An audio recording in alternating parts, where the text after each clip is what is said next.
Right.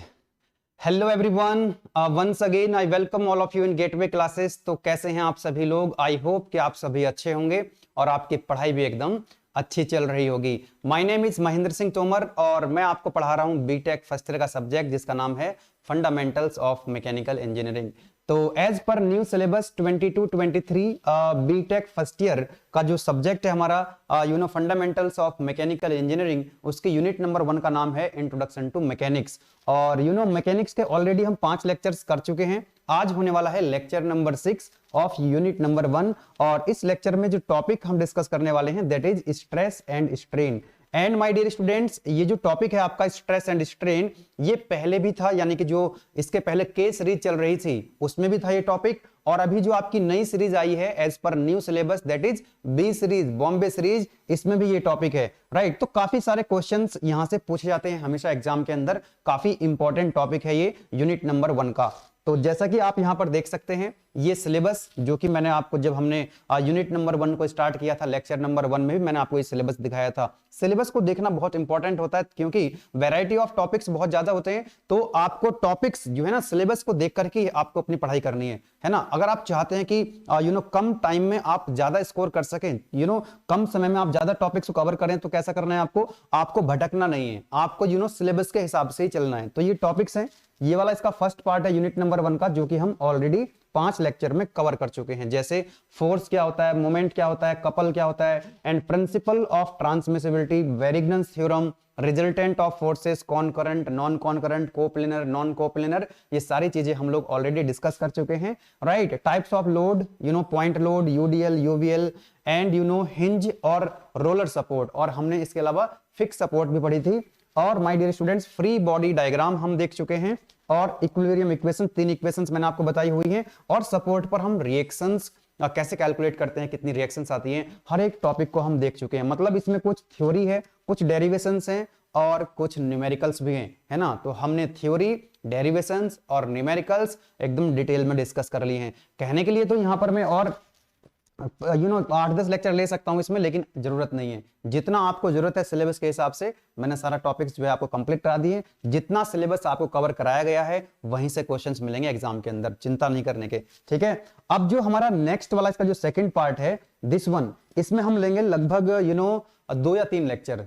कोशिश करेंगे कि 3 लेक्चर में इसको कवर करेंगे, ठीक है। जिसके अंदर हम पढ़ने वाले हैं कि स्ट्रेस क्या होती है, स्ट्रेन क्या होती है, types of stress, types of strain, है ना। हुक्स लॉ का स्टेटमेंट, पॉइजन रेशियो की बात करेंगे। हुक्स लॉ का स्टेटमेंट और पॉइजन रेशियो कई बार एग्जाम में क्वेश्चंस पूछे जा चुके हैं यहां से, ठीक है। इलास्टिक कांस्टेंट से भी क्वेश्चन आ चुके हैं, और उनमें क्या रिलेशन होता है इलास्टिक कांस्टेंट्स में। डेरिवेशंस आया था 10 नंबर का लास्ट टाइम, क्योंकि ये टॉपिक मैंने आपको बताया ना, ये टॉपिक जो है फर्स्ट वाला पार्ट जो हम कवर कर चुके हैं, ये तो अभी ऐड हुआ है एज पर न्यू सिलेबस। लेकिन जो इसका सेकंड वाला पार्ट है ये पहले भी था के सीरीज में और अभी भी है बी सीरीज में। इसलिए मैंने बोला कि यहां से ये क्वेश्चंस जो है ऑलरेडी कई बार एग्जाम में आ चुके हैं। एक टॉपिक यहां से आप देखेंगे ना, stress strain diagram for ductile and brittle material. ये ऐसा टॉपिक है मोस्ट वांटेड क्वेश्चन है, हमेशा 10 नंबर में ये क्वेश्चन आता है। Stress strain, draw the stress strain diagram for ductile material and brittle material. तो माइल्ड स्टील और कास्ट आयरन के लिए हम ये डायग्राम बनाते हैं 10 नंबर में, है ना। बहुत इजी तरीके से आपको चीजें समझ में आने वाली हैं।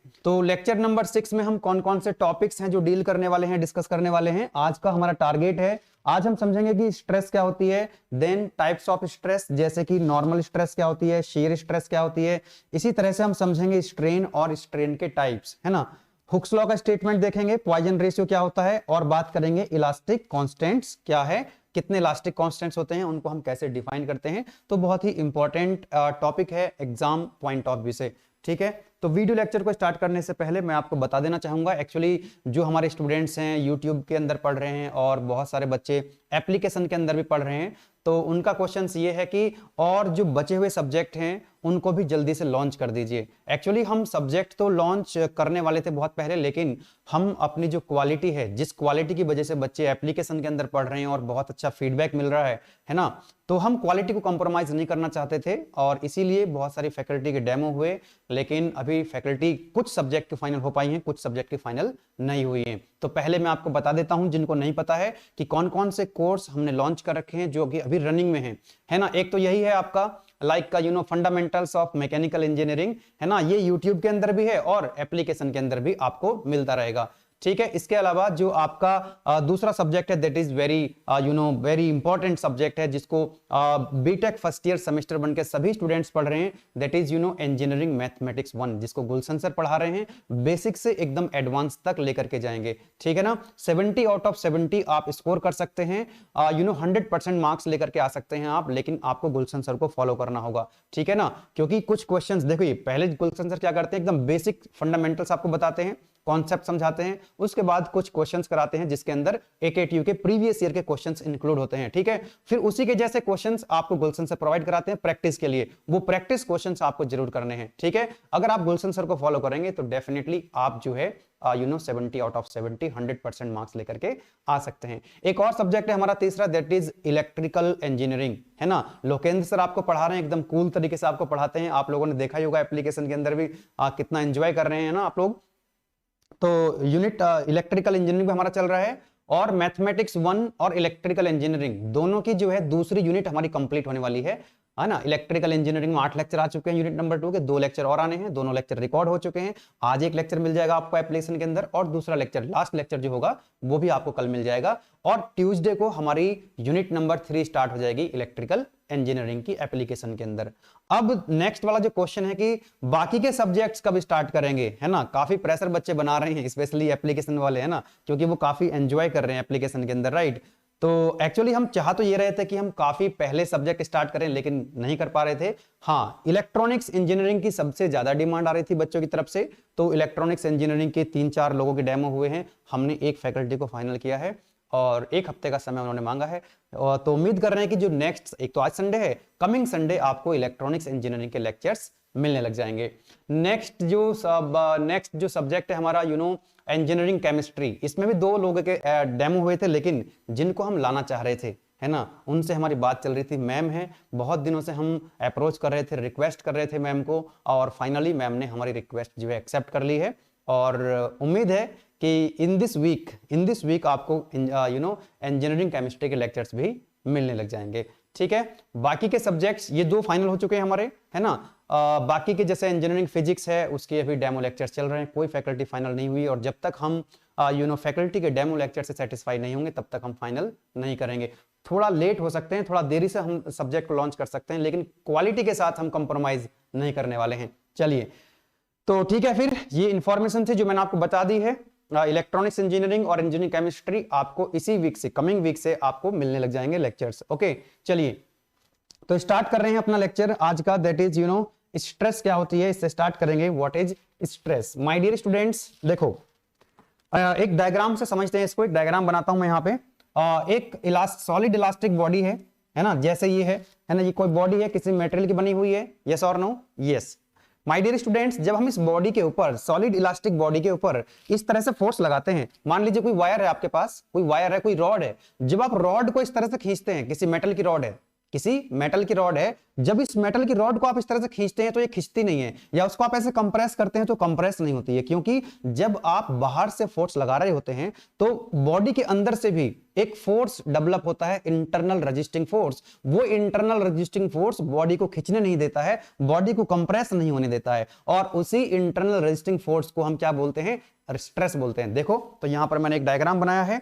यस माय डियर स्टूडेंट्स, इसकी एक एक्सिस होती है जिसको हम बोलते हैं क्या? Longitudinal axis. क्या होती है लॉन्गिट्यूडनल एक्सिस? यहां पर आप देख सकते हैं, ये जो एक्सिस मैंने बनाई है, this is the longitudinal axis. What is longitudinal axis? जो बॉडी के, जो सॉलिड इलास्टिक बॉडी है, उसके सेंट्रोइड से जो एक्सिस पास हो रही होती है, जो एक इमेजिनरी एक्सिस है, it is a imaginary axis, जो बॉडी के सेंट्रोइड से पास हो रही होती है, उसको हम बोलते हैं क्या? Longitudinal axis. इसको मैं लिख देता हूं, आगे काम आएगा आपके ये, है ना। इसको मैं लिख देता हूं, this is your longitudinal axis. ये लॉन्गिट्यूडनल एक्सिस है, यस और no? Yes my dear students, it is longitudinal axis.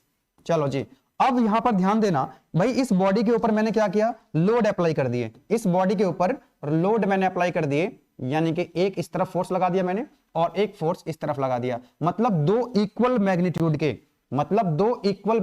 के फोर्स मैंने अपोजिट डायरेक्शन में लगा दिए। जैसे ये कोई रॉड है, मान लो किसी मेटल की रॉड है, और मैंने इसको इस तरह से खींचना स्टार्ट किया, अब ये खींच नहीं रही है, क्योंकि इसके अंदर से, इसके जो अंदर जो मॉलिक्यूल्स जब मिलकर बनी है ना, वो मॉलिक्यूलर बॉन्डिंग की वजह से बॉडी के अंदर से क्या आ रही है, एक रजिस्टिंग फोर्स डेवलप हो रहा है जो इसको खींचने से रोक रही है, जो इसको खींचने से रोकती है। ठीक है, इसको मैं अगर आपको दिखाना चाहूं, यहां से अगर मैं क्रॉस सेक्शन कट करूं, यहां से इसको बोला मैंने पार्ट 1, इसको बोल दिया मैंने पार्ट 2। इस पार्ट 1 का अगर मैं यहां पर फ्री बॉडी डायग्राम बनाऊं लाइक दिस, तो इस बॉडी पर पार्ट 1 पर इधर की तरफ कितना फोर्स लगा हुआ है, दैट इज P, है ना, दैट इज P। और इस फोर्स के अपोजिट डायरेक्शन में एक रजिस्टिंग फोर्स डेवलप हो रहा होगा, एक रजिस्टिंग फोर्स डेवलप होगा जिसको हम लिखेंगे कैपिटल R। तो बाहर से हमने कितना फोर्स लगाया, P। बॉडी के अंदर से कितना इंटरनल रजिस्टिंग फोर्स डेवलप हुआ, दैट इज R। तो यहां पर जो R है, this is internal resisting force, and P क्या है यहां पे, this is what, applied load, जो बाहर से आपने अप्लाई किया, और इसी को हम बोलते हैं डिफॉर्मिंग फोर्स। क्या बोलते हैं इसको हम, डिफॉर्मिंग फोर्स। यस और no, yes my dear students, this is deforming force. तो जब आप बाहर से कोई फोर्स लगाते हो, डिफॉर्मिंग फोर्स, तो बॉडी क्या होती है, डिफॉर्म होना चाहती है, यानी कि बॉडी खींचना चाहती है, लेकिन खींचने नहीं देता है। बॉडी के अंदर से जो एक फोर्स डेवलप होता है, that is internal resisting force. और इस इंटरनल रजिस्टिंग फोर्स को अगर आप लिखते हैं per unit cross sectional area, ये क्या है यहां पे, this is the cross sectional area of the body. इस बॉडी का ये एक क्रॉस सेक्शनल एरिया है। तो इस रजिस्टिंग फोर्स को अगर आप पर यूनिट एरिया लिखते हैं तो क्या मिल जाती है आपको, यहां से स्ट्रेस की डेफिनेशन मिल जाती है। So stress is what is stress, देखो जरा डेफिनेशन अब आपको समझ आ जाएगी बड़े आराम से, नो प्रॉब्लम एट ऑल। देखो जरा डेफिनेशन में क्या लिखा हुआ है, you no this is what, internal resisting force per unit area. अब आपको याद रहेगी, आप भूल नहीं पाओगे कि स्ट्रेस होती क्या है। What is stress, it is defined as internal resisting force per unit cross sectional area. Stress is nothing but it is what, internal resisting force per unit cross sectional area. Yes my dear students, एक बात और मुझे बताओ जरा, जब इस body को stable equilibrium में रखना है तो ये जो रजिस्टिंग फोर्स है R की वैल्यू, ये जितना फोर्स आपने बाहर से अप्लाई किया है क्या उसके बराबर होनी चाहिए, अदरवाइज बॉडी क्या हो जाएगी, डिफॉर्म हो जाएगी। बॉडी को डिफॉर्मेशन होने से कौन रोकता है, इंटरनल रजिस्टिंग फोर्स। तो जितना फोर्स बाहर से लगाओगे उतना रजिस्टिंग फोर्स डेवलप होना चाहिए। ठीक है, तो आप यहां पर लिख सकते हैं sigma is equal to P upon A, मतलब R की वैल्यू, रजिस्टिंग फोर्स की वैल्यू उसके बराबर होनी चाहिए जितना फोर्स आपने अप्लाई किया है बाहर से, डिफॉर्मिंग फोर्स के बराबर। तो यहां से आप देख सकते हैं, मतलब ये जो फॉर्म, एक्चुअली क्वेश्चन में क्या होता है कि यू नो स्ट्रेस कैलकुलेट करा सकता है आपसे। स्ट्रेस को कैसे कैलकुलेट करोगे, इस फॉर्मूले से आप स्ट्रेस को कैलकुलेट नहीं कर पाओगे, क्योंकि यहां पर जो R है that is internal resisting force है जो कि बॉडी के अंदर से डेवलप होता है। तो कैसे आपको पता लगेगा, है ना, इसलिए हमने R को किससे रिप्लेस कर दिया, P से, जबकि P क्या है आपको पता होता है, बाहर से लगाया गया फोर्स है। और उस बॉडी का एरिया कितना है, क्रॉस सेक्शन एरिया, ये भी आपको पता होगा। तो इस फॉर्मूले से आप स्ट्रेस कैलकुलेट कर सकते हैं, यानी कि यहां से इंटेंसिटी ऑफ स्ट्रेस आपको मिल जाएगी, that is equal to P upon A। अगर हम यूनिट की बात करें, what is the unit of stress, stress की यूनिट क्या होगी, देखो भाई P की यूनिट क्या होती है, न्यूटन, और एरिया को हम लिख लें मान लीजिए मीटर स्क्वायर में, तो newton per metre square, Newton per metre square हो जाएगी इसकी यूनिट। और इसकी पास्कल भी यूनिट होती है, और 1 पास्कल का मतलब याद रखना, 1 पास्कल का मतलब होता है 1 Newton per metre square, 1 Newton per metre square. ठीक है, अब इसको आप पास्कल, किलो पास्कल और मेगा पास्कल, गीगा पास्कल में भी लिख सकते हैं। ठीक है, so that is the definition of stress, कि भाई साहब internal resisting force per unit cross sectional area को हम क्या बोलते हैं, स्ट्रेस बोलते हैं। चलो आगे बढ़ते हैं। यहां पर आप देख सकते हैं डायग्राम, आपको एग्जाम में यही बनाना है, एकदम सिंपल सा, लेकिन थोड़ा सा समझाने के लिए मैंने आपको यहां पर दिखा दिया है। जैसे यहां पर देखिए कोई बॉडी है, ये कोई बॉडी है, इस बॉडी के ऊपर एक फोर्स लगा हुआ है, नीचे भी एक फोर्स लगा हुआ है, यानी कि ऐसी कोई बॉडी है इस तरह से, इसको हम खींच रहे हैं। तो जब आपने क्रॉस सेक्शन यहां से कट करके देखा इसको, इसका क्रॉस सेक्शन एरिया कितना है, दैट इज कैपिटल A। तो यहां पर आप देखो ऊपर की तरफ कितना फोर्स लगा हुआ है, F, तो यहां पर आप देखो नीचे की तरफ एक स्ट्रेस डेवलप होगी। भाई जिस तरफ फोर्स लगाया है आपने डिफॉर्मिंग फोर्स, उसके अपोजिट डायरेक्शन में तो क्या हो जाएगी, स्ट्रेस डेवलप हो जाएगी। तो देखो ऊपर फोर्स है, यहां पर स्ट्रेस डेवलप हुई, यहां नीचे की तरफ फोर्स है तो ऊपर की तरफ स्ट्रेस डेवलप होगी। इनको मिला दोगे तो ये दोनों क्या हो जाएंगे, कैंसिल आउट हो जाएंगे। ठीक है, चलो आगे बढ़ते हैं। द टाइप्स ऑफ स्ट्रेस की बात करते हैं कि कितने टाइप्स की होती है स्ट्रेस। देखो भाई, स्ट्रेस नॉर्मल स्ट्रेस हो सकती है और शेयर स्ट्रेस हो सकती है, दोनों इंपॉर्टेंट है ना, दोनों इंपॉर्टेंट है। अभी समझेंगे डायग्राम के साथ, बहुत सिंपल तरीके से आपको समझाया जाएगा। अब जो नॉर्मल स्ट्रेस होती है that is further classified as longitudinal stress and volumetric stress, right, and longitudinal stress is further classified as tensile stress and compressive stress. एक एक करके समझते हैं डायग्राम के साथ, और एग्जाम में आपको डायग्राम के साथ ही समझा के आना है, ऐसा नहीं कि बस थ्योरी थ्योरी लिख के आ जाओ। जितने ज्यादा डायग्राम्स बनाओगे, है ना, बहुत ही सिंपल डायग्राम बनवाता हूं मैं आपको, तो डायग्राम बनाओगे तो आपका जो वे ऑफ रिप्रेजेंटेशन है वो अच्छा होगा और आपके जो मार्क्स हैं वो अच्छे आएंगे, है ना। चलिए, आपको अपनी कॉपी को ना ऐसे लिख के आना है कि जो एग्जामिनर है, जब हम लोग कॉपी हम भी चेक करते हैं, बहुत सारी कॉपी चेक कर रही हैं आजकल तो, है ना, कम करते हैं, है ना, तो जब एग्जामिनर आंसर शीट आपकी चेक कर रहे होते हैं ना, तो मतलब उनको कॉपी पढ़ने की जरूरत ना पड़े, ऐसी कॉपी बना के आओ, ऐसी कॉपी लिख के आओ। आपका जो वे ऑफ रिप्रेजेंटेशन ऐसा होना चाहिए कि एग्जामिनर को कॉपी पढ़ने की जरूरत ना पड़े। मतलब क्या हुआ इसका, भाई साहब आप डायग्राम बनाओ, आप जो इक्वेशन है, कोई फॉर्मूला है, जैसे यहां पर आप देखिए, ये मान लीजिए आपको स्ट्रेस की डेफिनेशन पूछी गई है ना, स्ट्रेस की डेफिनेशन पूछी गई है, तो ये डायग्राम बना दीजिए और इस तरह से ये लिख दीजिए बॉक्स में, तो इसको पढ़ने की जरूरत नहीं है। फिर भाई आपका डायग्राम सही है, आपका ये फॉर्मूला सही है, तो इसको पढ़ने की आवश्यकता नहीं है, ऑब्वियसली सही ही लिखा होगा, कॉन्सेप्ट तो यही समझ में आ जाता है ना। तो जब डायग्राम बनाते हो और जब इस तरह से लिखते हो तो इनको पढ़ने की जरूरत थोड़ी ना पड़ती है, देख के ही काम चल जाता है। हमने जैसे पेज देखा, अगर नेक्स्ट पेज पे गए, अच्छा पूरे पेज पे देखा, अच्छा डायग्राम बना हुआ है, इक्वेशन लिखी हुई है, फॉर्मूला लिखा हुआ है, दैट्स ऑल, बात खत्म हो गई। तो ऐसा बनाओ कॉपी को, ऐसा लिखो कॉपी को, पढ़ने की जरूरत ना पड़े एग्जामिनर को, सिर्फ देख करके ही नंबर आपको मिल जाए, है ना। तो जब आप डायग्राम बनाते हो ना अच्छे अच्छे, तो पढ़ने की जरूरत नहीं पड़ती, देखने से काम चल जाता है। चलो जी, बात कर रहे हैं यहां पर हम नॉर्मल स्ट्रेस की, जो कि आपके सिलेबस में साफ साफ लिखा हुआ है। What is normal stress my dear students. देखो, जैसे कि मैंने अभी डायग्राम बनाया था, इसी तरह से आप नॉर्मल स्ट्रेस के लिए वही डायग्राम बनाएंगे, वो एक्चुअली नॉर्मल स्ट्रेस का ही डायग्राम था, यस और नो। ये मैंने आपको बताया कि लॉन्गिट्यूडनल एक्सिस होती है। अब यहां पर जो डिफॉर्मिंग फोर्स लगाओगे, यहां पर जो डिफॉर्मिंग फोर्स लगा रहे हो ना, यहां पर जब आपने डिफॉर्मिंग फोर्स लगाए तो आप ध्यान देना, ये जो आप डिफॉर्मिंग फोर्स लगा रहे हो, क्या ये परपेंडिकुलर है क्रॉस सेक्शन एरिया के, यस और नो। ये जो आपने डिफॉर्मिंग फोर्स लगाया है P, क्या ये क्रॉस सेक्शन एरिया के परपेंडिकुलर है, normal to the cross section area है, यस। अगर deforming force perpendicular to the cross section है, normal to the cross section है, तो जो स्ट्रेस प्रोड्यूस होगी वो क्या कहलाएगी, नॉर्मल स्ट्रेस कहलाएगी। आप देख सकते हैं यहां पे लिखा हुआ है, the stress is said to be normal stress when the direction of deforming force is perpendicular to the cross sectional area. जब डिफॉर्मिंग फोर्स की डायरेक्शन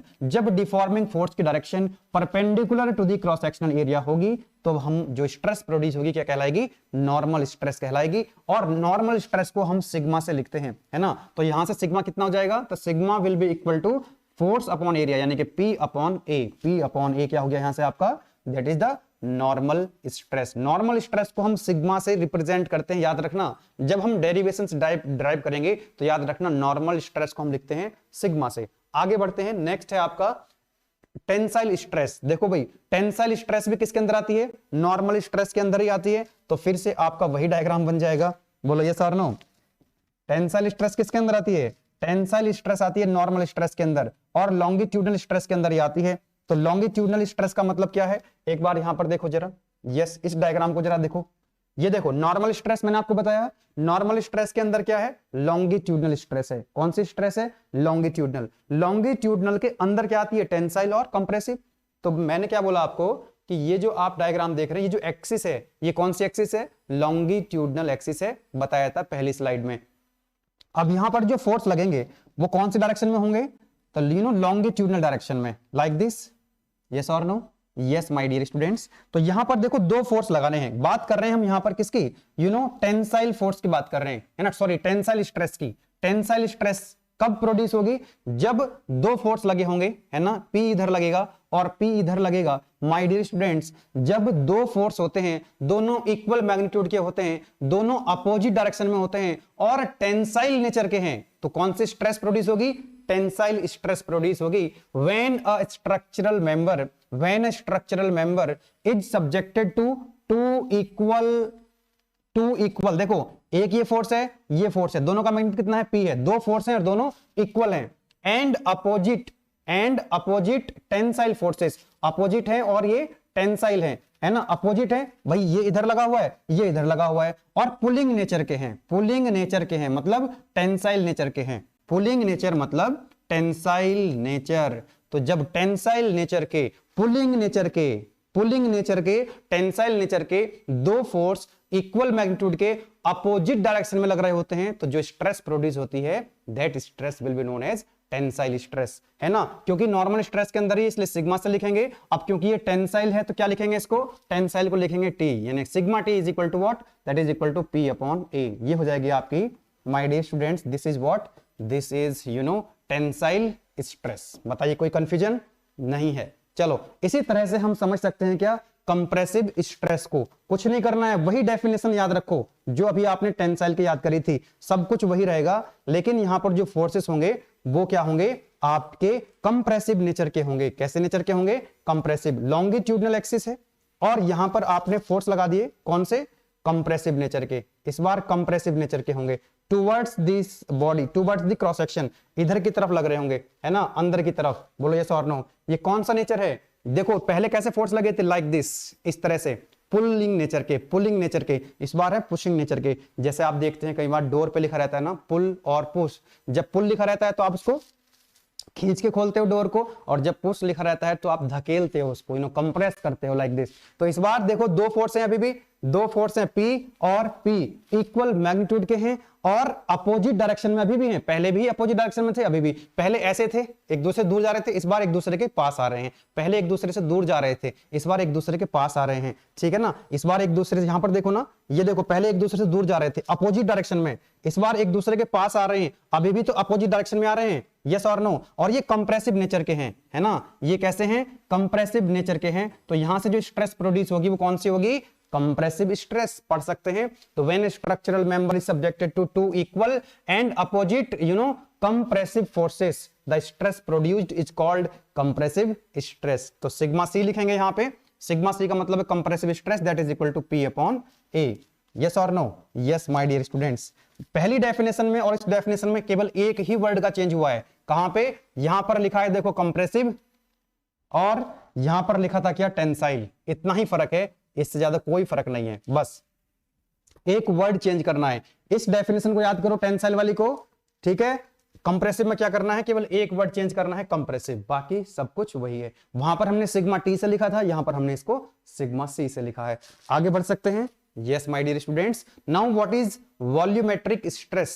वॉल्यूमेट्रिक स्ट्रेस क्या होती है, इसको आप ऐसे याद करें कि कोई बॉडी है, कोई सॉलिड इलास्टिक बॉडी है, और इस बॉडी को किसी फ्लूइड के अंदर आपने डुबो दिया, है ना, किसी फ्लूइड के अंदर, ये बॉडी कहां पर है, ये फ्लूइड के अंदर है, तो इस फ्लूइड की वजह से इस बॉडी के ऊपर क्या लगेगा, एक प्रेशर लगेगा, बोलो यस और नो, इस बॉडी के ऊपर एक प्रेशर लगेगा। जैसे हम भी तो फ्लूइड के अंदर है ना, वही एयर के अंदर हम लोग हैं, हमारी चारों तरफ क्या है, एयर है, एटमॉस्फेरिक एयर, तो एटमॉस्फेरिक एयर की वजह से हमारी बॉडी के ऊपर क्या लग रहा है, एक प्रेशर लग रहा है, जिसको हम क्या बोलते हैं, एटमॉस्फेरिक प्रेशर बोलते हैं। क्या बोलते हैं, एटमॉस्फेरिक प्रेशर। तो इसी तरह से कोई बॉडी है जो किसी फ्लूइड के अंदर, यानी कि मान लो किसी लिक्विड के अंदर डूबी हुई है, तो लिक्विड क्या करेगा, इसके ऊपर एक प्रेशर लगाएगा, उस प्रेशर की वजह से क्या आएगा, एक बाहर से एक इसके ऊपर फोर्स आएगा, जिस फोर्स की वजह से क्या होगी, ये डिफॉर्म होना चाहेगी, और प्रेशर क्या होता है, कंप्रेसिव नेचर का होता है, ऐसे तो उसको कंप्रेस करेगा।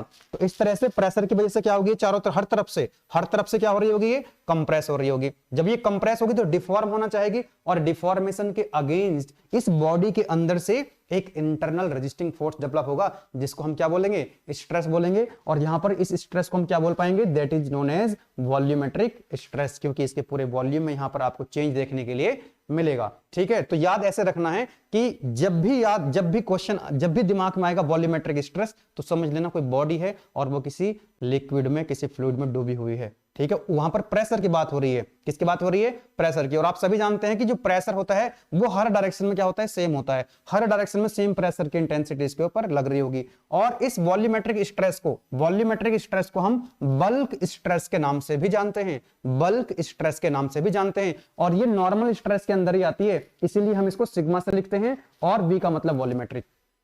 वॉल्यूमेट्रिक किसका टाइप है? नॉर्मल स्ट्रेस का, इसलिए सिग्मा से लिखा। और बी क्यों लिखा? क्योंकि ये वॉल्यूमेट्रिक स्ट्रेस है। कोई दिक्कत नहीं है? कोई भी दिक्कत है तो चैट बॉक्स में, कमेंट बॉक्स में आंसर क्वेश्चन लिख दीजिएगा अपना, जो भी डाउट है आई विल रिप्लाई, ठीक है, रिप्लाई किया जाएगा आपको। चलिए नेक्स्ट जो टाइप है that is shear stress. Again it is very important, है ना, नॉर्मल स्ट्रेस और शेयर स्ट्रेस डायरेक्ट आपसे एग्जाम में पूछ सकता है, और ये तो एग्जाम में क्वेश्चन आया हुआ भी है, शेयर स्ट्रेस क्या होती है।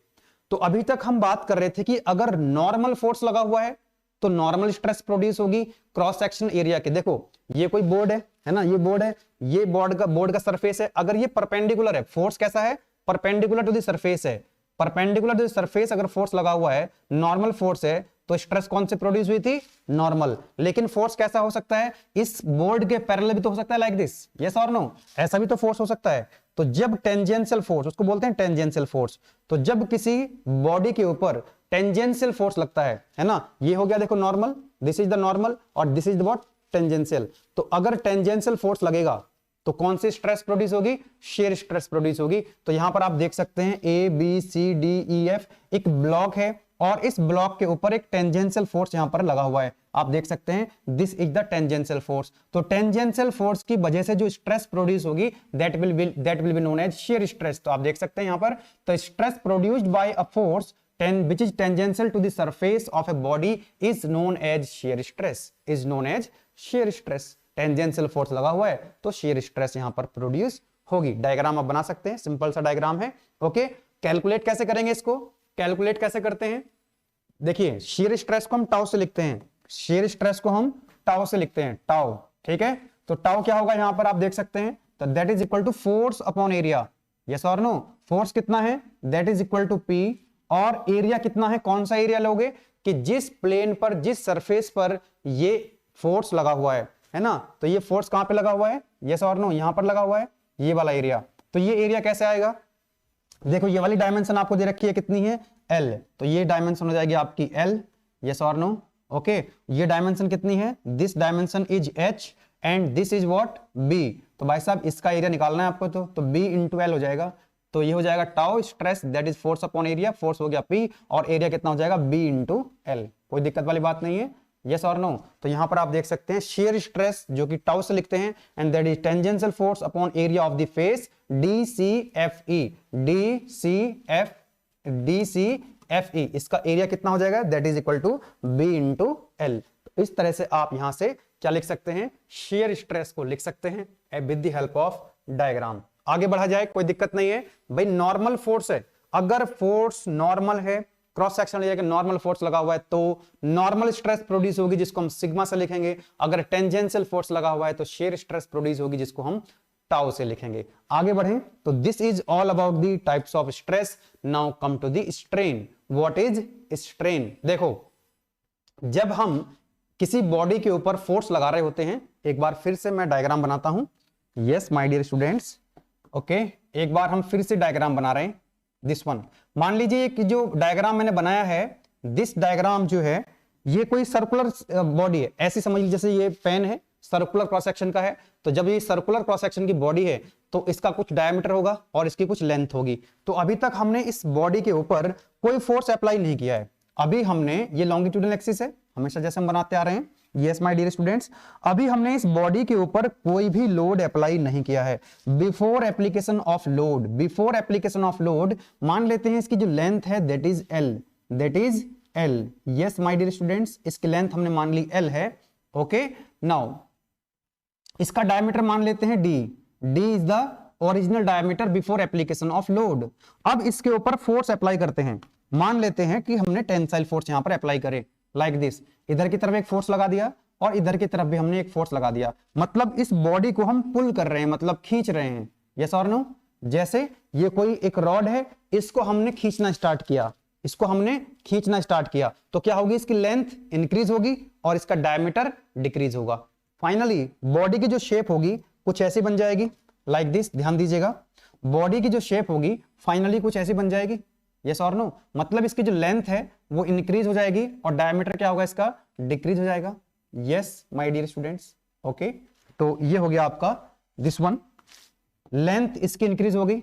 मान लीजिए कितनी लेंथ इंक्रीज होगी इसकी? डेल्टा एल, एल पहले थी, डेल्टा एल बढ़ गई, तो फाइनल लेंथ होगी इसकी L प्लस डेल्टा एल। तो डायमीटर कितना हो जाएगा इसका? डी माइनस डेल्टा डी, मतलब इसका डायमीटर कितना डिक्रीज हुआ, डेल्टा डी। तो पहले लेंथ कितनी थी एल, बाद में लेंथ बढ़कर के कितनी लेंथ बढ़ गई, इंक्रीज हो गई, डेल्टा एल। तो कितनी चेंज हुई लेंथ, डेल्टा एल। पहले कितनी थी, एल थी। इसी को हम बोलते हैं strain, change in length upon original length. अच्छा, तो इसका डायमीटर भी तो डिक्रीज हुआ है कि भाई पहले डायमीटर कितना था इसका, डी था, और डायमीटर कितना इंक्रीज हुआ, डेल्टा डी। तो कितना इंक्रीज हुआ, change in diameter upon original diameter. ये भी क्या है, स्ट्रेन है। ये भी क्या है, स्ट्रेन है। तो कितनी डायमेंशन थे यहां पे, एक लेंथ और एक डायमीटर। आपने फोर्स लगाया, बॉडी डिफॉर्म हो गई। डिफॉर्म हो गई मतलब बॉडी की जो शेप एंड साइज है वो चेंज हो गई, बॉडी की डायमेंशंस चेंज हो गई। अगर हम ये बोल रहे हैं कि बॉडी डिफॉर्म हो रही है, इसका मतलब बॉडी की डायमेंशंस चेंज हो रही हैं, लेंथ चेंज हो रही है, डायमीटर चेंज हो रहा है। अगर कुछ ऐसी बॉडी होती जिसका क्रॉस सेक्शन कैसा होता, स्क्वायर क्रॉस सेक्शन होता या फिर सर्कुलर रेक्टेंगुलर क्रॉस सेक्शन होता, तो उसकी 3 डायमेंशन हो जाती। यस और नो, ऐसा भी तो क्रॉस सेक्शन हो सकता है, like this. Numerical point of view से बता रहा हूं, है ना, ऐसा भी तो हो सकता है। सर्कुलर भी हो सकता है, स्क्वायर क्रॉस सेक्शन हो सकता है, या फिर ऐसे रेक्टेंगुलर सर्कुलर और स्क्वायर क्रॉस सेक्शन हो सकता है ना। तो जब हम न्यूमेरिकल सॉल्व करेंगे तब हमारा ये काम आएगा। तो जितनी भी डायमेंशंस होती हैं बॉडी के अंदर, वो डायमेंशंस चेंज हो जाती हैं जब हम बॉडी के ऊपर लोड को अप्लाई करते हैं। तो इन जनरल हम ये ना कह करके कि change in length upon original length strain है, change in diameter upon original diameter strain है, change in height upon original height strain है ना, change in radius upon original radius strain है ना। इन जनरल हम ये कह सकते हैं कि change in dimension upon original dimension is called strain. Are you getting my point? पूरा डिटेल कर दिया मैंने आपको यहां पर। What is strain? That is change in dimension upon original dimension. बाकी को मैं यहां से रफ कर देता हूं, है ना। बाकी तो ठीक है, लेंथ है तो लेंथ हो जाएगा, डायमीटर तो डायमीटर हो जाएगा। इन जनरल हम ये कह सकते हैं कि change in dimension upon original dimension. अब ये चेंज इन लेंथ भी हो सकता है, चेंज इन डायमीटर हो सकता है, चेंज इन कुछ भी हो सकता है, change in something upon original, that is called strain. Okay, चलो, तो यहां पर आप देख सकते हैं कि मैंने बोला ना आपको कि भाई जब डिफॉर्मेशन होता है तो उसकी डायमेंशन चेंज होती हैं। तो जो डायमेंशंस में चेंज हुआ डिवाइडेड बाय ओरिजिनल डायमेंशन, क्या बोलोगे उसको? That is strain. तो वही लिखा हुआ है कि जो डिफॉर्मेशन होता है ना per unit original length, that is called strain. या फिर आप ये डेफिनेशन लिख के लाएं, सिंपल सी है। तो it can be defined as the ratio of change in dimension and original dimension. Change in dimension upon original dimension is called strain. अच्छा, यूनिट क्या होगी इसकी? जैसे यूनिट आप ऐसे देख सकते हैं, delta L upon L. Delta L किस में होगा? मिलीमीटर में। एल किस में होगा? मिलीमीटर में, है ना। तो दोनों की यूनिट क्या है? सेम है। तो यूनिट क्या हो जाएगी? कैंसिल आउट हो जाएगी। तो इसकी कोई डायमेंशन नहीं होती है। It is dimensionless quantity. Strain की कोई डायमेंशन नहीं होती है। स्ट्रेन इज डायमेंशनलेस क्वांटिटी, है ना।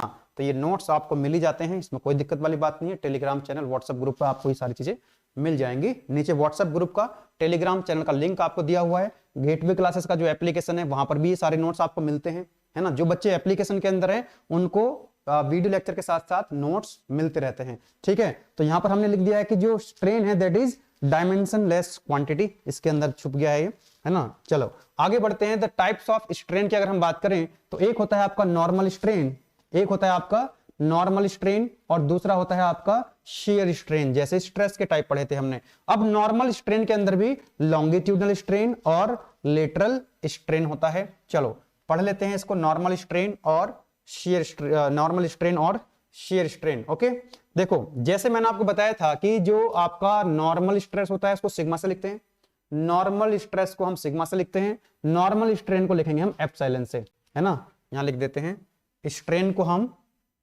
एप्सिलॉन से लिखेंगे, नॉर्मल स्ट्रेन को, ठीक है। जो शेयर स्ट्रेस थी हमने उसको लिखा था टाउ से, तो यहां पर हम शेयर स्ट्रेन को लिखेंगे फाई से। मैं रिपीट कर रहा हूं, normal stress sigma, normal strain epsilon, shear stress tau, shear strain phi. ये इसके नोटेशंस हैं जो हम आगे चल करके जब डेरिवेशन ड्राइव करेंगे तो ये नोटेशंस हम यूज करेंगे, ठीक है।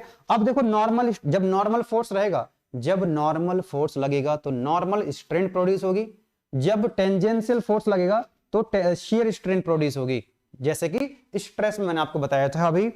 And my dear students, normal strain के अंदर क्या आएगा आपका? लॉन्गिट्यूडनल स्ट्रेन और लेटरल स्ट्रेन। तो लॉन्गिट्यूडनल और लेटरल स्ट्रेन क्या होती है जरा उसको देख लेते हैं, ठीक है।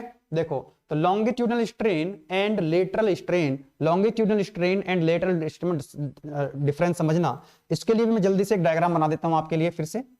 यस, वही डायग्राम बना रहे हैं, वही डायग्राम फिर से हम बना रहे हैं, आपको प्रैक्टिस हो जाएगी। और कोशिश करा करें कि आप अपने साथ जो है कॉपी और पेन को लेकर के बैठा करें। माय डियर स्टूडेंट्स, एप्लीकेशन जब हमने इसके ऊपर लोड अप्लाई नहीं किया, इसका डायमीटर कितना है, डी है, और इसकी ओरिजिनल लेंथ कितनी है, एल है, ठीक है। अब हम इसके ऊपर लोड अप्लाई कर रहे हैं। अब हमने क्या किया, इस बॉडी के ऊपर टेंजेंशियल फोर्स लगाए। कौन से फोर्स लगाए, टेंजेंशियल। इधर भी हमने एक पी फोर्स लगाया, उधर भी हमने एक पी फोर्स लगाया। देन व्हाट विल हैपन, तो इसकी जो डायमेंशन है वो क्या हो जाएंगी, चेंज हो जाएंगी, है ना। इसकी फाइनल शेप कुछ ऐसी आएगी, लाइक दिस, मतलब डायमीटर डिक्रीज हो जाएगा और लेंथ इसकी इंक्रीज हो जाएगी। बोलो यस और नो, इस तरह से। तो मैं लिख देता हूं यहां पे कि इसकी जो फाइनल लेंथ हुई, इसकी जो फाइनल लेंथ होगी that is equal to L plus delta L. ध्यान देना पहले की तरह, एल प्लस डेल्टा एल, और इसका डायमीटर घट के कितना हो जाएगा, D minus delta D, D minus delta D. तो यहां पर कितने डायमेंशन है, यहां पर 2 डायमेंशन है। तो जैसे आप बॉडी के ऊपर लोड अप्लाई करोगे तो दोनों डायमेंशन चेंज हो जाएंगे, क्योंकि आपने यहां पर टेंसाइल फोर्स लगाया है। जब टेंसाइल फोर्स लगाओगे तो लेंथ इंक्रीज होगी और इसका डायमीटर डिक्रीज होगा। अगर यही फोर्स हम क्या कर दें, कंप्रेसिव फोर्स लगा दें, कंप्रेसिव फोर्स, तो इसकी लेंथ डिक्रीज हो जाएगी और इसका डायमीटर इंक्रीज हो जाएगा। बोलो यस और नो, यस और no. Yes my dear students, क्योंकि यहां पर 2 डायमेंशन है, इसलिए 2 स्ट्रेन आएंगे, 2 स्ट्रेन आएंगे। एक स्ट्रेन इस फोर्स की डायरेक्शन में आएगी, जिस डायरेक्शन में आपने फोर्स अप्लाई किया है उस डायरेक्शन में स्ट्रेन आएगी, और फोर्स के परपेंडिकुलर वाले में आएगी। तो यहां पर आप देखो जरा, बात कर रहे हैं हम यहां पर लॉन्गिट्यूडनल एंड लेटरल स्ट्रेन की। तो strain in the direction of applied load, वो स्ट्रेन जो कि इन the direction of applied load होती है, जिस डायरेक्शन में हमने फोर्स लगाया हुआ है उस डायरेक्शन में जो स्ट्रेन होगी वो क्या कहलाएगी, आपकी प्राइमरी स्ट्रेन कहलाएगी, या लॉन्गिट्यूडनल स्ट्रेन कह सकते हैं, या फिर लीनियर स्ट्रेन कह सकते हैं। यस और नो। तो लॉन्गिट्यूडनल स्ट्रेन वो स्ट्रेन होती है जो फोर्स की डायरेक्शन में होती है।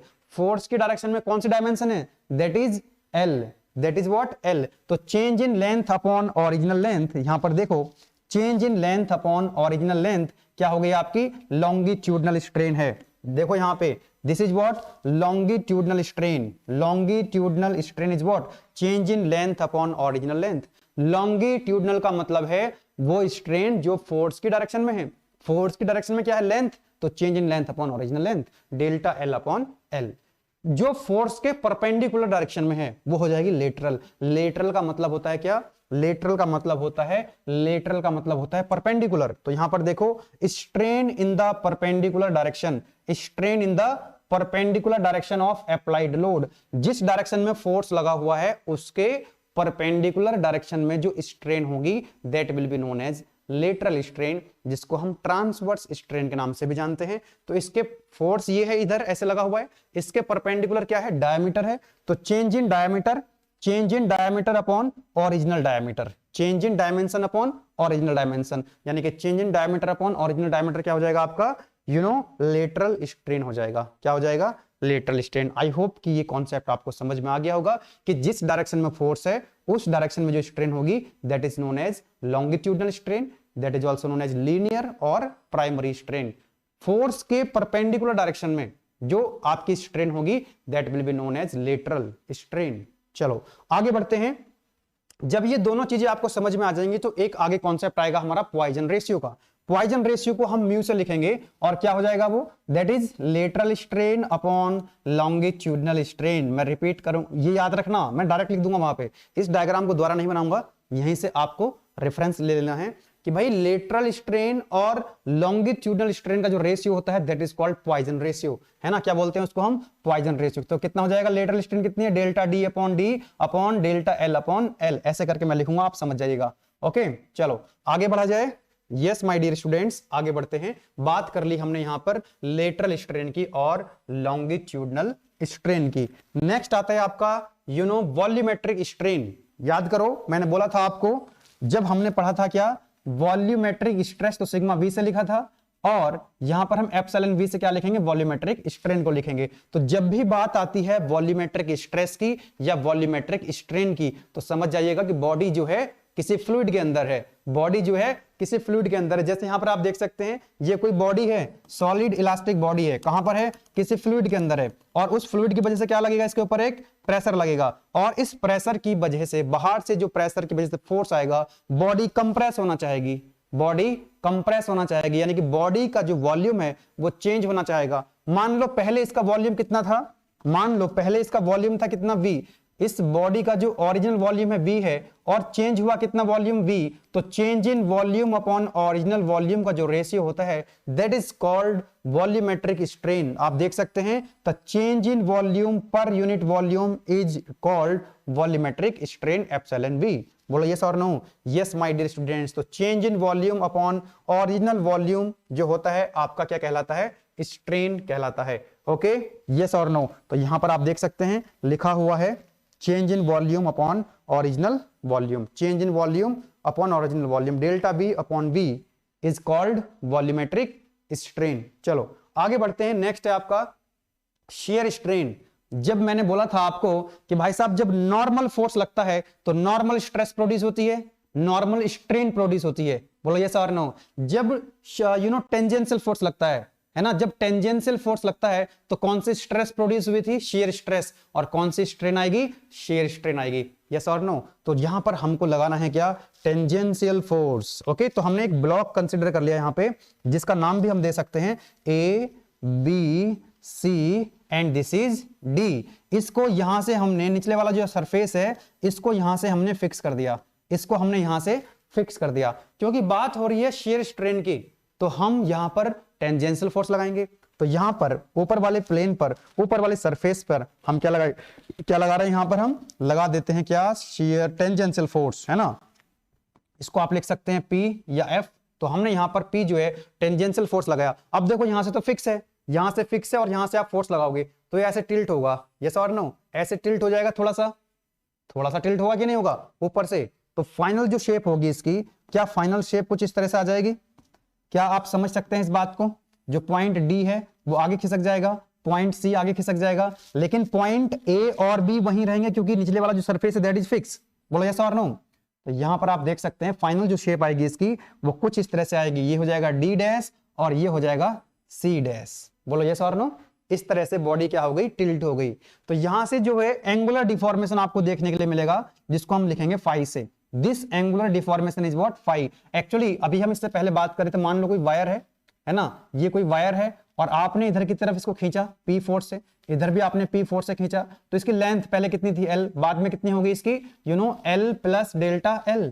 यस और नो। तो यहां पर जो डेल्टा L है इतना खिंचाव इसके अंदर आया है, ये बॉडी जो है इतना स्ट्रेच हो गई, कितनी, डेल्टा L। इसको बोलते हैं लीनियर डिफॉर्मेशन। क्या बोलते हैं इसको, लीनियर डिफॉर्मेशन। लेकिन यहां खिंचाव नहीं आ रहा है, यहां खिंचाव नहीं आ रहा है, यहां पर बॉडी की शेप चेंज हो रही है, यहां पर बॉडी की शेप चेंज हो रही है, यहां पर लीनियर डिफॉर्मेशन। जब आप किसी तार को खींचते हो तो लीनियर डिफॉर्मेशन आते हैं, लेकिन यहां पर खींच नहीं रहे हो, यहां पर देखो नीचे से निचला सरफेस फिक्स है, इसको आप ऐसे फोर्स लगा रहे हो टेंजेंशियल, तो ये बॉडी क्या हो जाएगी, आगे की तरफ टिल्ट हो जाएगी। यस और नो। जैसे कोई बॉक्स रखा हुआ है, नीचे से बॉक्स फिक्स है, आप ऊपर से बॉक्स को ऐसे धकेलोगे तो क्या होगा, तो जो बॉक्स है वो ऊपर से आगे की तरफ ऐसे था, ऐसे तिरछा हो जाएगा। बोलो यस और नो। तो यहां पर जो ये जो फाई एंगल बना है ना, इसी को क्या बोलते हैं हम लोग, इसी को बोलते हैं क्या, स्ट्रेन। यहां पर आप देख सकते हैं, यहां पर आप देख सकते हैं। यस, एक काम और करो, पहले ये जो ट्रायंगल आपके पास बना, right angle triangle B C C dash, आपके पास जो ट्रायंगल बन रहा है ना, कौन सा ट्रायंगल, तो बी सी सी डैश। जरा मुझे बताओ tan फाई कितना हो जाएगा। tan phi is equal to, tan क्या होता है, that is perpendicular upon base. Perpendicular कितना है, C C dash upon base कितना है, बी सी। बोलो यस और नो। इस वाले ट्रायंगल में बी सी सी डैश में tan फाई कितना होगा, परपेंडिकुलर अपॉन बेस। परपेंडिकुलर कितना है, सी सी डैश, और बेस कितना है, बी सी। अब क्योंकि यहां पर जो फाई है दैट इज वेरी स्मॉल, क्योंकि ये तो सॉलिड इलास्टिक बॉडी है ना, तो बहुत ज्यादा डिफॉर्मेशन थोड़ी ना होंगे, बहुत ज्यादा एंगुलर डिफॉर्मेशन है, बहुत ही थोड़े से डिफॉर्मेशन आएंगे, आप देख भी नहीं सकते, इतने कम डिफॉर्मेशन आते हैं। तो जब फाई की वैल्यू बहुत कम होती है तो हम tan फाई को फाई लिख सकते हैं। याद रखना, मैथमेटिक्स में बेसिक कॉन्सेप्ट है, अगर थीटा की वैल्यू बहुत छोटी है तो हम साइन थीटा को और tan थीटा को क्या लिख सकते हैं, tan थीटा को थीटा लिख सकते हैं और साइन थीटा को भी थीटा लिख सकते हैं if theta is very very small, क्योंकि यहाँ फाई बहुत ही छोटा, क्योंकि ये सी सी डैश बहुत छोटा होगा, इतना डिफॉर्मेशन थोड़ी ना आएगा। If C C dash is very small then phi is very small, तो हम tan फाई को क्या लिख सकते हैं, फाई लिख सकते हैं। तो फाई कितना हो जाएगा यहाँ से, C C dash upon B C. वही चीज यहाँ पर लिखी गई है, देख सकते हैं आप, यहाँ पे ऑलरेडी हमने लिखा हुआ है, you know tan phi is equal to phi is equal to C C dash upon B C. तो यहां पर जो एंगुलर डिफॉर्मेशन है ये फाई, ये जो एंगुलर डिफॉर्मेशन है फाई, देखो यहां पर this angular deformation phi in radian represents the shear strain. ये जो एंगल फाई आप देख रहे हैं, अगर इसको हम रेडियन में लिखते हैं तो यही रिप्रेजेंट करता है किसको, शेयर स्ट्रेन को। आगे बढ़ें, यस और no, yes my dear students. तो बहुत ही बेसिक तरीके से हम अपने लेक्चर को आगे फर्दर प्रोसीड कर रहे हैं। चलो जी, इसको रफ कर दें, लेकिन ये डायग्राम आपको बना के आना है। अगर आपसे पूछता है क्या, शेयर स्ट्रेन, शेयर स्ट्रेन को हम फाई से डिनोट करेंगे। चलो जी आगे बढ़ते हैं। नेक्स्ट है आपका हुक्स लॉ का स्टेटमेंट। अभी तक हमने क्या पढ़ा है, हमने पढ़ा है अभी तक यू नो स्ट्रेस क्या होती है और स्ट्रेन क्या होती है।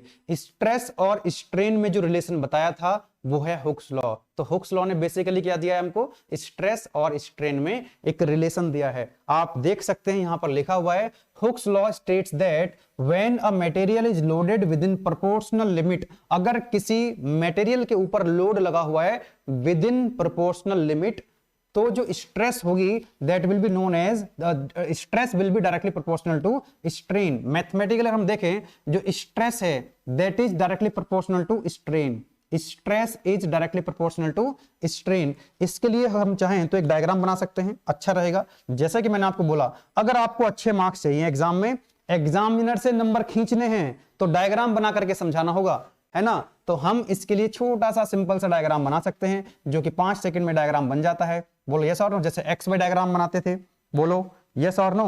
जैसे y डायरेक्टली प्रोपोर्शनल टू क्या होता है, x, है ना, ये y है और ये x है। अब यहां पर देखो, stress is directly proportional to strain, तो y की जगह क्या है यहाँ पे, y directly proportional to x, मतलब y की जगह सिग्मा रखें और x को हम एप्सिलॉन दें, तो यहां पर हो जाएगा सिग्मा और यहां पर क्या हो जाएगा आपका, स्ट्रेन हो जाएगा। तो स्ट्रेस वर्सेस स्ट्रेन डायग्राम हम यहां पर बनाएंगे, ये हटा देते हैं because we are talking about stress versus strain diagram.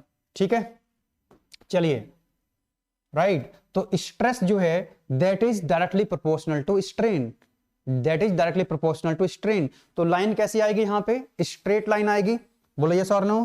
तो लाइन कुछ बनेगी आपकी ऐसी, ये stress is directly proportional to strain, लेकिन कहां तक, लिमिट ऑफ प्रोपोर्शनलिटी तक। तो यहां पर जो लिमिट है उसको हम बोलेंगे प्रोपोर्शनल लिमिट। ये जो लिमिट है, मान लेते हैं पॉइंट ए है, पॉइंट ए क्या है यहाँ पर, लिमिट ऑफ प्रोपोर्शनलिटी है। तो केवल पॉइंट ए तक ही हुक्स लॉ वैलिड रहेगा, पॉइंट ए तक, प्रोपोर्शनल लिमिट तक हुक्स लॉ क्या है, वैलिड है। क्योंकि स्ट्रेस डायरेक्टली प्रोपोर्शनल है, तो यहां पर आप देखेंगे ये एक स्ट्रेट लाइन आएगी, इस लाइन का स्लोप क्या रहेगा, कांस्टेंट रहेगा। ओके, अब यहां पर देखो आपने लिखा sigma you know stress directly proportional to strain. इस प्रोपोर्शनलिटी के साइन को अगर आप रिमूव करोगे तो प्रोपोर्शनलिटी कांस्टेंट आएगा, बिल्कुल आएगा।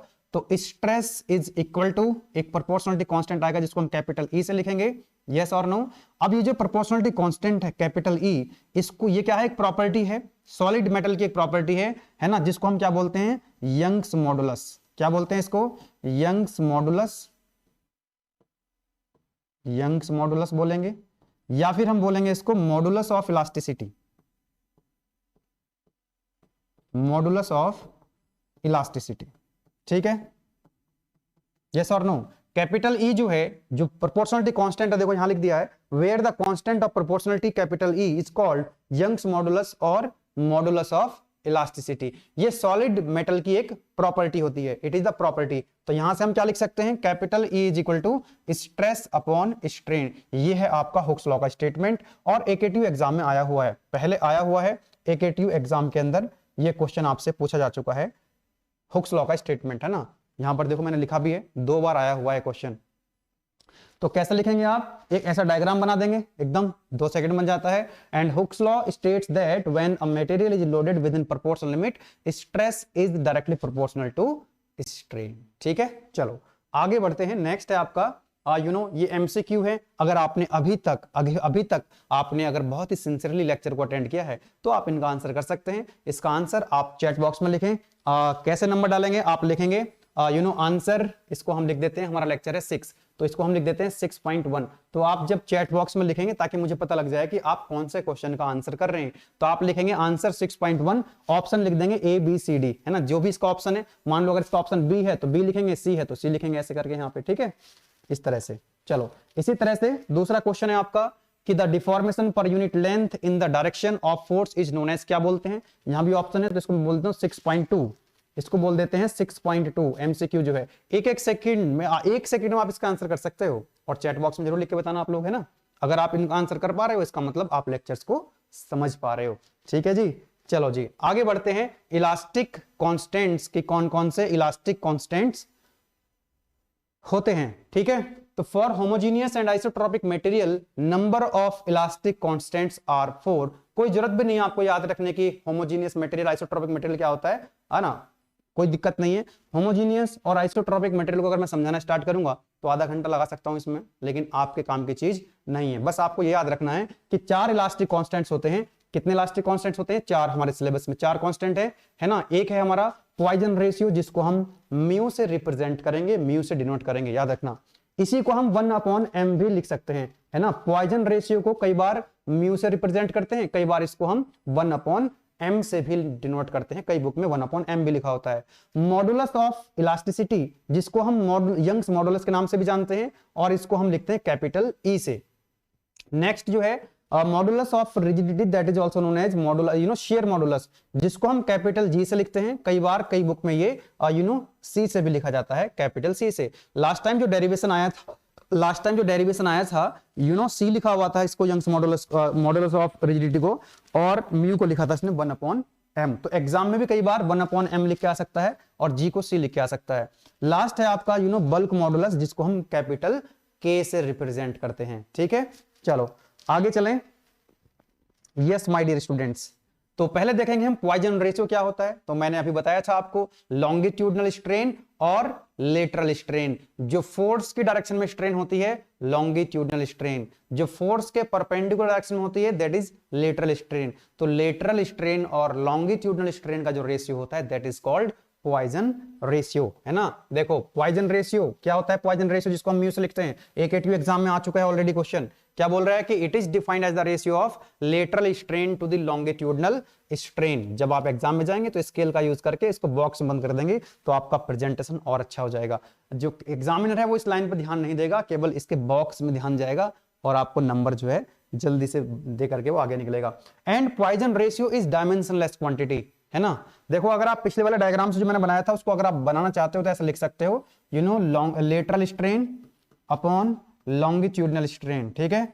In terms of diameter, in terms of length क्या लिखोगे, change in diameter upon original diameter lateral strain थी, और लॉन्गिट्यूडनल स्ट्रेन क्या थी, डेल्टा एल अपॉन एल, ऐसे भी लिख सकते हैं। और उस डायग्राम को भी बना देंगे तो और मजा आ जाएगा, ठीक है। लेकिन 2 नंबर में इतना सफिशिएंट है, ज्यादा नंबर में अगर आता है तो डायग्राम भी बना दीजिएगा। पॉइजन रेशियो इज डायमेंशनलेस, इसकी कोई डायमेंशन नहीं होती है because it is a ratio, yes और no, this is dimensionless quantity. And the value of mu, यानी कि जो पॉइजन रेशियो की वैल्यू है, value of Poisson ratio lies between 0.25 to 0.33 for most of the engineering material. Engineering materials के लिए mu की जो वैल्यू होती है 0.25 से 0.33 के बीच में वेरी करती है। ये याद रखें तो अच्छा रहेगा। एक्चुअली हम नेक्स्ट लेक्चर में कुछ क्वेश्चंस भी जब सॉल्व करेंगे, पहले डेरिवेशन ड्राइव करेंगे उसके बाद न्यूमेरिकल करेंगे इसके। तो जब आप न्यूमेरिकल करते हो तो वहां पर आपसे पूछता है कि बताओ डिटरमाइन या find the value of Poisson ratio. अब मान लो आपने कैलकुलेशन करी, फॉर्मूला अप्लाई किया और पॉइजन रेशियो की वैल्यू कितनी आ गई आपके पास, मान लो आ गई 5, 10 या 100 ऐसे करके आ गई। मान लीजिए 5 आ जाती है, मान लीजिए पॉइजन रेशियो की वैल्यू कितनी आ जाएगी 5। आप समझोगे कि यार 5 तो वैल्यू नहीं होनी चाहिए इसकी, क्योंकि पॉइजन रेशियो तो कितना होता है, पॉइजन रेशियो तो 0.25 और 0.3 के बीच में आता है, ऐसा बताया था सर ने। आपकी वैल्यू आ रही 5 आ रही है, इसका मतलब कहीं कैलकुलेशन में मिस्टेक है, या फिर आपने कॉन्सेप्ट गलत अप्लाई किया है, या आपका फॉर्मूला गलत है। आप रीचेक कर सकते हैं अगर आपकी ऐसी वैल्यू आ रही है। वैल्यू कितनी आ सकती है, बस इतना तो हो सकता है कि आपकी जो वैल्यू आ जाए वो हम कभी भी जो है 0 से कम नहीं आनी चाहिए और 0.5 से ज्यादा नहीं आनी चाहिए, है ना। बस ये रेंज हो सकती है theoretically. Mu is always mu is always greater than or equal to 0 but less than or equal to 0.5, है ना। ये ऐसा थ्योरेटिकली हो सकता है, प्रैक्टिकली हमेशा जो म्यू की वैल्यू होगी 0.5 से कम होगी और 0 से ज्यादा होगी। और इंजीनियरिंग मटेरियल्स की बात करें तो वो रेंज ये है। चलो आगे बढ़ते हैं। नेक्स्ट है आपका, पहला हमने देखा पॉइजन रेशियो, अब हम बात कर रहे हैं यहां पर मॉडुलस ऑफ इलास्टिसिटी और यंग्स मॉडुलस, जिसको हम कैपिटल ई से रिप्रेजेंट कर रहे होते हैं। तो कैपिटल ई क्या होगा आपका, it is equal to sigma upon epsilon, मतलब नॉर्मल स्ट्रेस और नॉर्मल स्ट्रेन, है ना। नॉर्मल स्ट्रेन का जो रेशियो होता है that is called Young's modulus और मॉडुलस ऑफ इलास्टिसिटी। कोई दिक्कत वाली बात नहीं है। तो it is defined as the ratio of normal stress and normal strain when the material is loaded within elastic limit. Elastic limit क्या होता है, जब नेक्स्ट हम डायग्राम बनाएंगे ना, स्ट्रेच डायग्राम, तब आपको समझ में आ जाएगा। अब बात कर लेते हैं इसकी यूनिट क्या होगी। What is the unit of Young's modulus, इसकी यूनिट क्या होगी भाई, इसकी यूनिट क्या होगी, इसकी यूनिट तो वही होगी जो स्ट्रेस की यूनिट होती है, क्योंकि इसकी कोई यूनिट नहीं होती है। बोलिए यस और नो। स्ट्रेन की कोई यूनिट नहीं होती है, जो स्ट्रेस की यूनिट होगी वही क्या होगी, यंग्स मॉडुलस की यूनिट होगी। और आपको पता है ना इस बात का कि स्ट्रेस की यूनिट क्या होती है, देखो लिख दिया मैंने यहाँ पे, unit of Young's modulus is same as the unit of stress because strain is dimensionless quantity. तो newton per metre square, pascal, kilo pascal, mega pascal और गीगा पास्कल, जो कि स्ट्रेस की यूनिट है, वही यंग्स मॉडुलस की unit भी होंगी। यस और नो। एंड जो कैपिटल ई होता है that is the property of material, ये मटेरियल की एक प्रॉपर्टी होती है, सॉलिड की प्रॉपर्टी होती है, सॉलिड मटेरियल की। इसके बाद है आपका मॉडुलस ऑफ रिजिडिटी, जिसको हम शेयर मॉडुलस के नाम से भी जानते हैं, जिसको हम बताया मैंने आपको कैपिटल जी से लिखते हैं या इसको हम कैपिटल सी से भी लिख सकते हैं। So it is what, it is shear stress और शेयर स्ट्रेन का रेशियो। अरे नाम से पता लग रहा है शेयर मॉडुलस, तो शेयर स्ट्रेस और शेयर स्ट्रेन, यानी कि टाउ अपॉन फाई। ये क्या है, शेयर स्ट्रेस, ये क्या है, शेयर स्ट्रेन। तो शेयर स्ट्रेस और शेयर स्ट्रेन का जो रेशियो होता है that is called share modulus और मॉडुलस ऑफ रिजिडिटी। यूनिट वही होगी जो स्ट्रेस की होती है ना।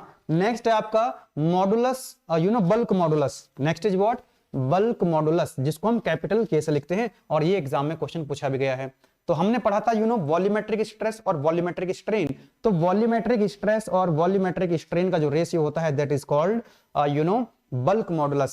सिग्मा बी क्या है, वॉल्यूमेट्रिक स्ट्रेस, एप्सिलॉन बी क्या है, वॉल्यूमेट्रिक स्ट्रेन। इन दोनों का रेशियो क्या हो जाएगा, बल्क मॉडुलस। यूनिट क्या होगी, वही होगी जो स्ट्रेस की होती है, जो यंग्स मॉडुलस की है, जो शेयर मॉडुलस की है।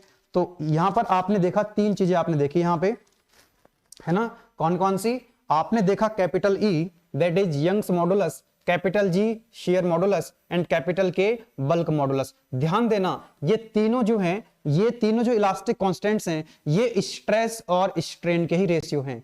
फर्क ये है कि यहां पर आएगी नॉर्मल स्ट्रेस और नॉर्मल स्ट्रेन, यहां पर आएगा शेयर स्ट्रेस और शेयर स्ट्रेन, और यहां पर आएगा volumetric stress and volumetric strain. ठीक है, तीनों ही क्या है, तीनों जो हैं, तीनों इलास्टिक कांस्टेंट्स स्ट्रेस और स्ट्रेन का रेशियो है। अब स्ट्रेस के टाइप्स, स्ट्रेन के टाइप्स हमने पढ़ लिए थे पहले ही, है ना। चलो जी, तीनों की यूनिट भी क्या हो जाएगी, सेम हो जाएगी, यानी कि न्यूटन पर मीटर स्क्वायर या फिर kilo pascal, pascal, giga pascal, जो कि स्ट्रेस की यूनिट होती है। ओके, ये जो क्वेश्चन है मैं इसको नाम दे दूंगा 6 पॉइंट, पहले कितने हो गए थे, 6 आई थिंक 2 हो गए थे ना। चेक कर लें एक बार, जो आप आंसर लिख रहे हो चैट बॉक्स में लिख भी रहे हो कि नहीं, 6.2, 2 क्वेश्चन पहले थे, तो इसको मैं लिख देता हूं 6.3। ठीक है जी, तो इसको नाम दे देते हैं 6.3। चैट बॉक्स में, कमेंट बॉक्स में लिख करके बताओगे आप, ऐसा लिखोगे आंसर 6.3, फिर लिखोगे ऑप्शन ब्रैकेट में कि पॉइजन रेशियो जो है वो किसका रेशियो होता है, राइट। इसको लिख देते हैं 6.4। ठीक है, which of the following is dimensionless quantity, इसमें से कौन सी जो है डायमेंशनलेस क्वांटिटी है, राइट। और लास्ट क्वेश्चन है 6.5। Okay, modulus of rigidity is the ratio of. अगर आप अभी तक वीडियो लेक्चर्स को देखते हुए आ रहे हो, अच्छे से समझ में आ रहा है, तो इनका आंसर आप इजिली कर सकते हो, कोई दिक्कत नहीं आएगी। चलो आगे बढ़े, तो इसके बाद आई थिंक हमारा लेक्चर जो है खत्म हो जाएगा, है ना।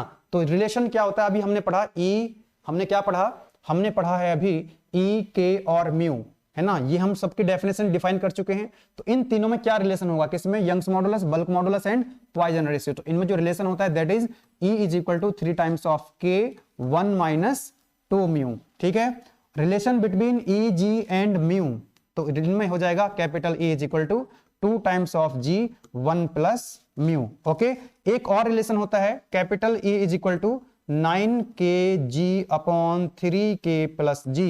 एंड माय डियर स्टूडेंट्स, ये रिलेशन है, यहां से आप जो है यहां से न्यूमेरिकल सॉल्व कर सकते हैं इनका यूज करके, यहां से भी और यहां से भी न्यूमेरिकल जब हम सॉल्व करेंगे, लेकिन इन पर न्यूमेरिकल सॉल्व करने से पहले ये डेरिवेशंस हमको ड्राइव करने पड़ेंगे। बोलो यस और नो। एकेटीव एग्जाम में लास्ट टाइम अभी जो एग्जाम हुआ है इवन सेमेस्टर का, जैसे कि मैंने आपको बताया था कि स्ट्रेस स्ट्रेन टॉपिक तो पहले भी था केस सीरीज में, तो यहां से 10 नंबर का डेरिवेशन आया था, है ना। ये डेरिवेशंस आपको ड्राइव करने थे 10 नंबर में, सिंपल है, कोई दिक्कत वाली बात नहीं है, ठीक है। तो इसको ड्राइव करेंगे, फिर इसके ऊपर इनकी हेल्प से हम न्यूमेरिकल को सॉल्व करेंगे। जैसे न्यूमेरिकल में क्या आएगा, आपको ई की वैल्यू पता होगी, के की वैल्यू एग्जाम में दे रखी होगी क्वेश्चन में, तो यहां से म्यू की वैल्यू आप कैलकुलेट कर सकते हैं। मतलब यहां पर 3 पैरामीटर हैं, ई, के और म्यू, 2 पैरामीटर्स आपको दे रखे होंगे, तीसरा पैरामीटर आप कैलकुलेट कर सकते हैं। इसी तरह से यहां भी 3 पैरामीटर है, यहां भी 3 पैरामीटर है, ठीक है। अब ये 2 डेरिवेशन आप ड्राइव कर लेंगे तो तीसरा डेरिवेशन अपने आप आ जाएगा आपके पास, क्योंकि ये जो रिलेशन है ई, के और म्यू में है, ये किस में है, ई, जी और म्यू में है। तो यहां से आप म्यू की वैल्यू निकाल करके ई और के टर्म्स में इस इक्वेशन में रख देंगे तो ये डेरिवेशन आ जाएगा। मतलब ये 2 इक्वेशंस हैं। देखो इस वाली इक्वेशन में क्या है, जो थर्ड वाला डेरिवेशन है इसमें म्यू नहीं है, इसमें म्यू नहीं है, इसमें म्यू है, यस इसमें भी म्यू है, पॉइजन रेशियो दोनों में है, इसमें पॉइजन रेशियो नहीं है। तो पॉइजन रेशियो को रिमूव करना है, तो आप क्या करो, इन दोनों इक्वेशन में से किसी एक इक्वेशन से म्यू निकालो और दूसरी इक्वेशन रख दो, यहां से म्यू की वैल्यू निकाल के यहां रख दो, यहां से म्यू की वैल्यू निकाल के यहां रख दो, एक ही बात है, ठीक है। तो ये रिलेशन आपको मिल जाएगा, 2 लाइन में इसका आंसर आ जाएगा, ठीक है। तो नेक्स्ट क्लास में ये दोनों डेरिवेशन ड्राइव करेंगे और तीसरा ये अपने आप आ जाएगा। तो आज के लेक्चर में हम लोगों ने समझा कि भाई साहब स्ट्रेस क्या होती है, कितने टाइप्स की स्ट्रेस होती है, स्ट्रेन क्या होती है, टाइप्स ऑफ स्ट्रेन। उसके बाद हमने देखा कि पॉइजन रेशियो क्या होता है, हुक्स लॉ का स्टेटमेंट हमने समझ लिया। एंड माय डियर स्टूडेंट्स, हमने इलास्टिक कांस्टेंट्स की बात करी कि पॉइजन रेशियो क्या होता है, यंग्स मॉडुलस क्या होता है, शेयर मॉडुलस क्या होता है, बल्क मॉडुलस क्या होता है, और लास्ट में ये भी देख लिया कि इनमें रिलेशंस क्या होते हैं। हालांकि डेरिवेशंस हम नेक्स्ट लेक्चर में डिराइव करेंगे। तो आई थिंक ये सेशन आपको अच्छा लगा होगा, और इलेक्ट्रिकल इंजीनियरिंग, मैथमेटिक्स और फंडामेंटल्स ऑफ मैकेनिकल इंजीनियरिंग हमारे चल रहे हैं एप्लीकेशन के अंदर बहुत ही शानदार तरीके से। और ये जो सब्जेक्ट है ये तो यूट्यूब में भी आपका आता ही रहेगा। तो आने वाले टाइम में हम, जैसा कि मैंने बताया भी था स्टार्टिंग में, इलेक्ट्रॉनिक्स इंजीनियरिंग, इंजीनियरिंग केमिस्ट्री आपके लॉन्च होने वाले हैं। बहुत ही शानदार फैकल्टी हम लेकर के आ रहे हैं। इंजीनियरिंग केमिस्ट्री की एक मैम आने वाली हैं, है ना, मैम का नाम बताऊंगा बाद में, ठीक है, जिस दिन हम कोर्स को लॉन्च कर रहे होंगे, ठीक है। चलिए फिर मिलते हैं नेक्स्ट वीडियो में, तब तक के लिए थैंक यू वेरी मच।